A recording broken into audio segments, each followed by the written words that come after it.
변호사님, 네, 오늘은 재건축 명도 소송 어떤 경우에 가능하고 어떤 경우에는 불가능한지를 좀 여쭤보려고 합니다. 네, 재건축 명도 소송이 가능한 경우하고 불가능한 경우, 이걸 나눠서 제가 법률적인 설명을 드리겠습니다. 네, 상가 임대차 기간 중에 임대인이 건물을 뭐 재건축한다 이러면서 임차인에게 나가라고 하는 경우가 종종 있는데 네.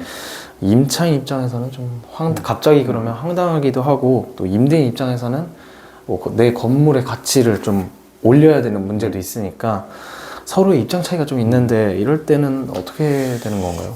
그 임차인은 상가법상 10년을 예정하고 들어온 사람이 많기 때문에 네. 당연히 본인이 10년 동안 정상적 영업을 한다고 생각하는 사람이 많거든요.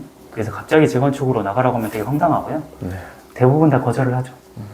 그리고 임대인 입장에서도 한 사람이 10년이면 또 권리금 받고 승계가 되면 또 사람이 10년이고 10년 계속 이렇게 되니까 건물을 샀는데 평생 동안 리모델링 안 할 수는 없잖아요. 네. 본인도 리모델링이나 재건축을 할 기회를 놓쳐버리니까 본인도 답답하고. 그래서 재건축이 언제 가능하냐, 재건축 명도 소송이 가능한 경우와 불가능한 경우를 명확하게 법률상 알아두는 게 서로가 좋은 거죠. 네.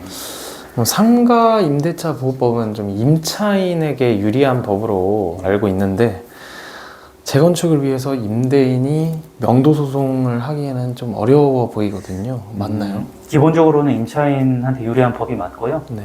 이게 상가 계약을 보통 1년 아니면 2년 단위로 갱신을 하거든요. 네. 그래서 계약 기간 도중에는 당연히 나가라고 할 수 없고 그 명도 소송을 만약에 원하면은 네. 보통의 이제 임대인들은 협상을 해요. 협상을 할 때 이사비나 명도 합의금조로 얼마를 주겠다 하고 협의가 되면 나가는 분들이 있어요. 네. 근데 협의가 안 됐는데도 막무가내로 나가라고 할 수 없는 거죠. 네. 그럼 임차인의 입장에서는 임대인이 계약 도중에 갑자기 막무가내로 나가라, 뭐 재건축을 할 거다 이렇게 해도 이건 거절할 수 있는 거네요. 그렇죠. 재건축이든 뭐든 간에 그 임대인 개인의 사정으로 나가라고 할 수 없고요. 네. 상가법상 계약갱신 요구권 행사하면 10년까지는 가능한 거죠.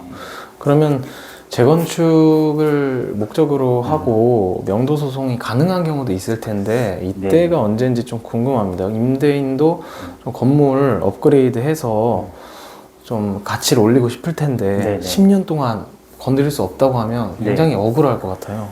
법률상 재건축 명도 소송이 가능한 경우가 규정이 있는데 사람들이 이게 잘 모르거든요. 상가임대차 보호법에 명확한 규정이 있어요. 크게 보면 세 가지인데요.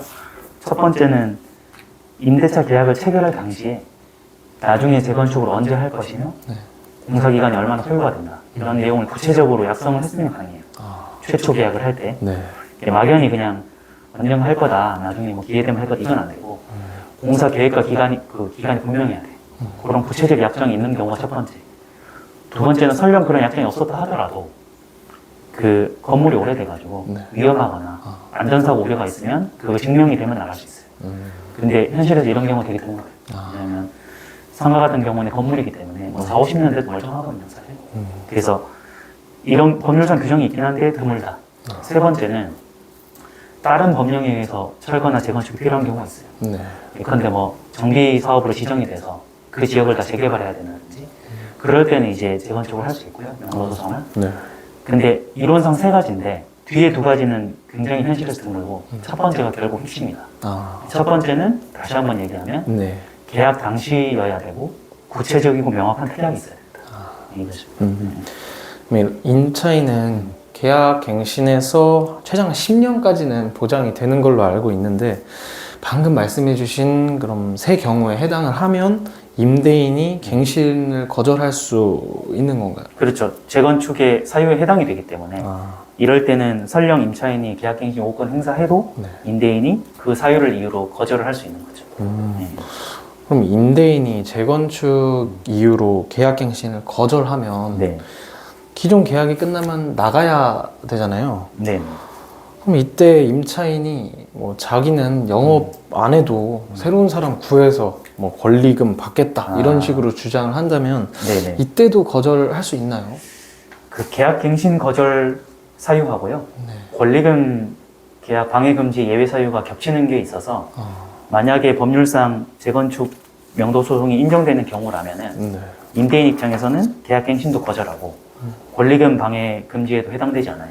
그래서 이런 특약만 있었다면 임대인 입장에서는 둘 다 거절하면서 본인이 원했던 재건축을 할 수 있는 거죠. 네. 그럼 임대인 입장에서는 임대차 계약 당시에 재건축 계획을 좀 임차인한테 구체적으로 그렇죠. 고지하는 게 제일 네. 베스트고, 그럼 임차인 입장에서는 계약 당시에 이런 고지를 뭐 듣지 못했다. 네. 면 계약 도중에 얼마든지 명도소송에 대응할 수 있는 거네요. 그렇죠. 이게 이제 법률상 이런 규정이 있다는 걸 모르는 분들이 대부분이기 때문에 네. 임대인분들이 이런 걸 계약할 때 준비를 못 해놔요. 그래서 만약 준비를 못 해놓은 상태에서 계약 도중에 갑자기 생각이 바뀌어서 네. 내가 예전에 뭐 이렇게 얘기하지 않았냐라든지 그런 식으로는 안 되거든요. 그래서 이런 준비를 못 했다면 임차인은 얼마든지 거절할 수 있고 계약도 10년 동안 연장도 가능하고 권리금도 받을 수 있는 거죠. 그래서 조금 이제 그 관리가 잘 되는 그 임대관리 회사에서 네. 그 임대인들한테 재소전 화해를 받으라고 이제 관리를 해주거든요. 이 재소전 화해를 받아 놓으면 네. 나중에 이제 분쟁을 소송할 필요 없이 그 재소전 화해 내용이 따르게 되는데 이 재소전 화해 내용에 보면 제가 방금 얘기했던 재건축 명도 소송과 관련된 네. 특약이 들어있는 경우가 많아요. 그러면 이 재소전 화해는 임대인과 임차인이 법원에서 한번 확정을 받았던 거라 네. 임차인 스스로 번복을 못 하거든요. 이런 식으로 관리하는 게 중요한 거죠.